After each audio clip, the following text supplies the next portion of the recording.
আজ আমি আপনাদের অনেক পুরনো একটা পিঠার রেসিপি শেয়ার করব। এটাকে অনেকে তক্তি পিঠা বা নারিকেলের সন্দেশ অনেকে অনেক নামে চেনেন। তো এই পিঠাটা তৈরি করা একদমই সোজা, আর খেতে হয় কিন্তু অসম্ভব মজার।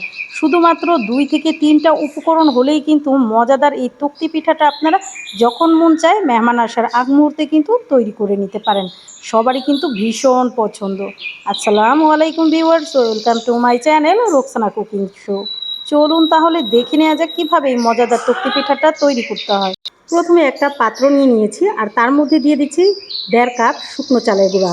আপনারা চাইলে কিন্তু ভেজা চালের গুঁড়োটাও নিয়ে নিতে পারেন, তবে শুকনো চালের গুঁড়োটাতে করলে কিন্তু এই পিঠাটা খুব ভালো হয়।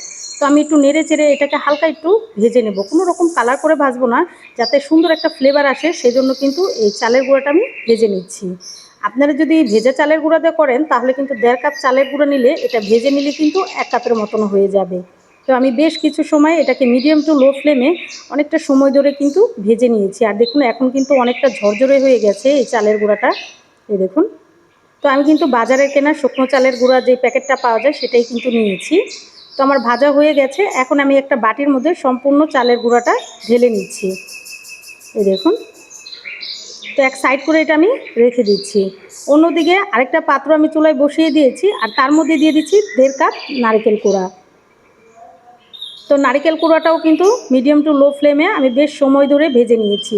আপনারা যতটা পরিমাণ চালের গুঁড়া নেবেন ততটা পরিমাণে কিন্তু নারকেল কোড়া নিতে হবে। আর দেখুন নারকেল কোড়াটা কিন্তু একদম মিহি। আমি এটাকে কিন্তু ব্লেন্ডারে একটু গুঁড়ো করে নিয়েছি। নর্মাল যেই নারকেল কোড়াটা থাকে সেটা দিয়ে কিন্তু হবে না, একটু গুঁড়ো টাইপের নারকেল কোড়াটাই কিন্তু দিতে হবে। যেহেতু আমি 1.5 কাপ নারকেল কোড়া দিয়েছি সেজন্য কিন্তু 1.5 কাপ চিনি দিয়ে দিলাম। আপনারা পরিমাপটা একদম ঠিক রাখবেন। 1.5 কাপ যদি আপনারা চালের গুঁড়া দেন তাহলে 1.5 কাপ কিন্তু নারকেল কোড়া আর 1.5 কাপ কিন্তু চিনি দিতে হবে। মেজারমেন্টটা কিন্তু অবশ্যই মনে রাখবেন, দেখবেন তক্তি পিঠাটা একদম পারফেক্টলি হবে। এটাকে অনেকে তক্তি পিঠাও বলে, আবার অনেকে নারিকেলের সন্দেশও বলতে পারেন। খেতে কিন্তু হয় অসম্ভব মজা। তো বেশ কিছু সময় চিনিটা দেওয়ার পরও কিন্তু আমি ভেজে নিচ্ছি, আর মিডিয়াম টু লো ফ্লেমে কাজটা করে নিতে হবে। যখন চিনিটা গলে যাবে তখন কিন্তু এটার টেক্সচারটা এরকম হয়ে যাবে। এই দেখুন আমি কিন্তু এখানে কোনো রকম পানি ব্যবহার করিনি, চিনিটা গলেই কিন্তু এরকম টেক্সচারে হয়ে গেছে। এখন দিয়ে দিচ্ছি সেই ভেজে রাখা চালের গুঁড়াগুলো। তো এটা কিন্তু আমি অর্ধেকটা পরিমাণ দিলাম, আর অর্ধেকটা পরিমাণ কিন্তু আমি এটা মিশিয়ে নেওয়ার পর তারপরে দিয়ে নেব, এই দেখুন। তো আমি খুব ভালো মতন এটাকে মিশিয়ে নিচ্ছি। তো মিডিয়াম টু লো ফ্লেমে কিন্তু সম্পূর্ণ কাজটা আপনারা করে নেবেন। হাই ফ্লেমে ভাজলে হয় কি আপনার জিনিসটার যে টেক্সচারটা আছে সেটা নষ্ট হয়ে যায়, আর এটার কালারটাও কিন্তু নষ্ট হয়ে যাবে। এই দেখুন আমি চিনি দিয়ে এটা তৈরি করে নিচ্ছি, আপনারা চাইলে কিন্তু গুড় দিয়েও করে নিতে পারেন। আমার গুড়ের কিন্তু একটা তক্তি পিঠার রেসিপি আমার চ্যানেলে দেওয়া আছে, চাইলে কিন্তু আপনারা চেক আউট করে আসতে পারেন। ডেসক্রিপশনে লিঙ্কটা আমি দিয়ে রাখবো, আপনারা চাইলে কিন্তু দেখে আসতে পারেন। তো এটা দেখুন আমি খুব ভালো মতন আবারও কিন্তু বাকিটা দিয়ে মিশিয়ে নিচ্ছি। মিডিয়াম টু একদম লো ফ্লেমে থাকবে, এটা কিন্তু কোনোভাবে হাই করে এই তক্তি পিঠাটা তৈরি করা যাবে না। আর এতে কিন্তু টেক্সচারটা ভীষণ ভালো হবে। এই দেখুন মিডিয়াম টু লো ফ্লেমে আমি করে নিয়েছি। এখন দিয়ে দিচ্ছি 1/4 কাপ গুঁড়ো দুধ দিয়ে দিচ্ছি। আসল তক্তি পিঠায় কিন্তু গুঁড়ো দুধটা ব্যবহার করা হয় না। তো আমি কিন্তু সাজেস্ট করব আপনারা চেষ্টা করবেন গুঁড়ো দুধটা দেওয়ার, এতে কিন্তু তক্তি পিঠাটা খেতে অসম্ভব মজার হয়। একটু দিলে কিন্তু বেশ ভালো লাগে। দিয়ে দিয়েছি স্বাদ মতো লবণ। দেওয়ার পর কিন্তু মিশ্রণটাকে আমি খুব ভালো মতন মিশিয়ে নিচ্ছি, এই দেখুন। তো খুব ভালো মতন এটাকে আপনাদের মিশিয়ে নিতে হবে। আর এখন কিন্তু একটা আঠালো ডোয়ের মতন কিন্তু তৈরি হয়ে গেছে, এই দেখুন। তো আমি খুব ভালো মতন কিন্তু এটাকে তৈরি করে নিয়েছি, আর এটা কিন্তু আমার এখন অনেকটা হয়ে গেছে। তো এভাবেই কিন্তু খুব ভালো মতন সম্পূর্ণ উপকরণগুলো মিশিয়ে নিতে হবে, এই দেখুন। তো বেশ কিছু সময় এভাবে আমি মিশিয়ে নিয়েছি, আর মিশিয়ে নেওয়ার পর কিন্তু এটা টেক্সচারটা এরকম হয়ে গেছে। তো আমি এটা এখন নামিয়ে নিচ্ছি। তো একটা বোর্ডের মধ্যে কিন্তু আমি পরিমাণ মতন তেল দিয়ে দিয়েছি, তার মধ্যে কিন্তু এই সম্পূর্ণ তক্তি পিঠার মিশ্রণটা দিয়ে দিচ্ছি। তো স্প্যাচুলা দিয়ে এটা একটু চ্যাপটা করে নিচ্ছি, একটু খেয়াল করলে কিন্তু বুঝতে পারবেন। তো এভাবেই কিন্তু খুব ভালো মতন এটাকে সাথে সাথে গরম থাকা অবস্থায় কিন্তু করে নিতে হবে, পরে কিন্তু এটা আর সেট করা যাবে না। তো আমি উপরটা আরেকটু সমান দেখানোর জন্য কিন্তু চামিচ দিয়ে এটাকে আমি সেট করে নিচ্ছি, এই দেখুন। তো খুব ভালো মতন কিন্তু এটাকে আপনাদের সেটটা করে নিতে হবে। তো তো আমার করে নেওয়া কিন্তু হয়ে গেছে। তো এখনও কিন্তু অনেকটা পরিমাণ গরম আছে। তো গরম থাকা অবস্থায় কিন্তু এই তক্তি পিঠার কাটিংটা করে নিতে হবে, না হলে কিন্তু পরে আর সুন্দর করে আপনারা দিতে পারবেন না, যেহেতু শক্ত হয়ে যাবে। তো আমি একটা ছুরি নিয়ে নিয়েছি, তার সাহায্যে কিন্তু এভাবে উপরে হালকা করে দাগটা কেটে নিচ্ছি।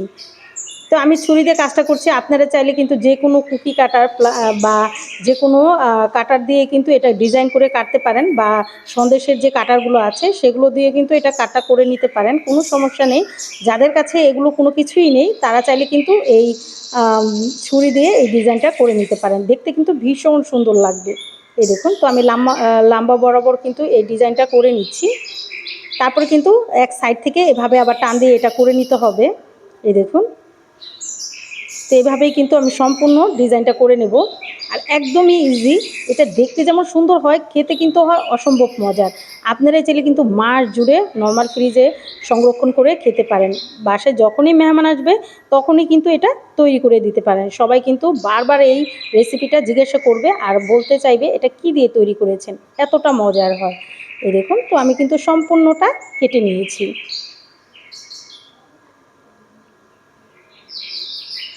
তো আমার সম্পূর্ণটা কিন্তু কেটে নেওয়া হয়ে গেছে।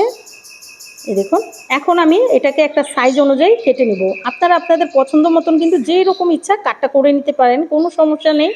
আমি লম্বা বরাবর এটাকে কাট করে নিচ্ছি। তো একটু খেয়াল করুন, এটা কিন্তু দেখলেই আপনারা বুঝতে পারবেন, এটা বলে দেওয়ার কিছু নেই। আপনাদের পছন্দ মতন যে কোনো শেপে কিন্তু এটা কাটটা করে নেওয়া যাবে।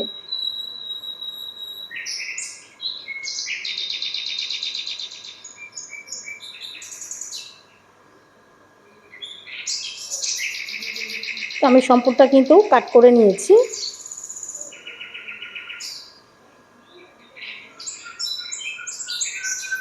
তো এটা কিন্তু আমি একটা ট্রায়াঙ্গেল শেপে কাটবো, সেজন্য কিন্তু এটা এভাবে কাট করে নিচ্ছি। একটু খেয়াল করুন কিভাবে কাটটা করে নিচ্ছি, একটু খেয়াল করলেই কিন্তু আপনারা ইজিলি কাটটা করে নিতে পারবেন। এই দেখুন, আর এই সম্পূর্ণ কাজটা কিন্তু আপনাদের এই ডোটা গরম থাকা অবস্থায় কিন্তু করে নিতে হবে। অনেকে হয়তো বা ঠান্ডা হওয়ার অপেক্ষায় থাকবে, কিন্তু ঠান্ডা হওয়ার অপেক্ষায় থাকলে কিন্তু এই কাটটা এত ইজিলি করা যাবে না। এই দেখুন, তো আমি কিন্তু এই ট্রায়াঙ্গেল শেপে এগুলো কেটে নিচ্ছি।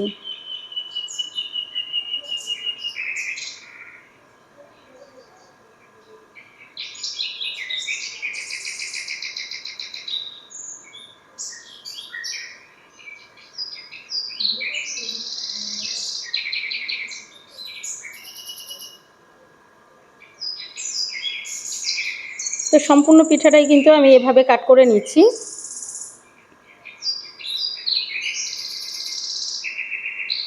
তো আমার কিন্তু সম্পূর্ণ পিঠাটা কাট করা হয়ে গেছে। এই দেখুন, তো খুব সুন্দর মতন কিন্তু সম্পূর্ণ পিঠাগুলো আমি কাট করে নিয়েছি, আর দেখুন কতটা সুন্দর হয়েছে। এই দেখুন, তো আমি এগুলো কিন্তু এখন উঠিয়ে নিচ্ছি, আর খুব ইজিলি কিন্তু উঠে যাবে। এই দেখুন দেখতে কতটা সুন্দর হয়েছে। এটা কিন্তু হালকা গরম আছে, তারপরেও কিন্তু দেখুন এখন কতটা একদম সেট হয়ে গেছে। আর প্রত্যেকটা কাটিং কিন্তু বোঝা যাচ্ছে। এটা আপনাদের গরম থাকা অবস্থায় করে নিলে একদমই সোজা হবে আর একদম ইজি হবে।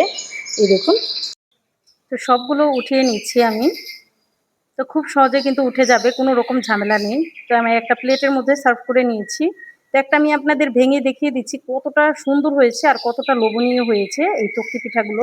একবার তৈরি করে কিন্তু আপনারা অনেক দিন সংরক্ষণ করে খেতে পারবেন। তো রেসিপিটা আপনাদের কাছে কেমন লাগলো অবশ্যই আমাকে কমেন্টের মাধ্যমে জানাবেন। আর যারা এখনও আমার চ্যানেলটাকে সাবস্ক্রাইব করেননি, আমার ভিডিওগুলো যদি আপনাদের কাছে কোনো অংশে একটু হলেও ভালো লেগে যায়, অবশ্যই আমার চ্যানেলটা সবাই সাবস্ক্রাইব করে আমার চ্যানেলের পাশেই থাকবেন। লাইক, কমেন্ট এবং বেশি বেশি করে শেয়ার করে দিবেন। আর যারা ফেসবুক পেজ থেকে দেখছেন অবশ্যই পেজটাকে কিন্তু ফলো করে দিবেন। সবাই ভালো থাকবেন, সুস্থ থাকবেন, সবাই সবার জন্য একটু দোয়া করবেন, একটু সাপোর্ট করবেন। আপনাদের দোয়ায় আপনাদের ভালোবাসা যেন আমি অনেকটা দূরে এগিয়ে যেতে পারি। তো সবাই ভালো থাকবেন, আর ঘরের তৈরি এমন মজার মজার পিঠা তৈরি করে খাবেন। আল্লাহ হাফেজ, সবাই ভালো থাকবেন।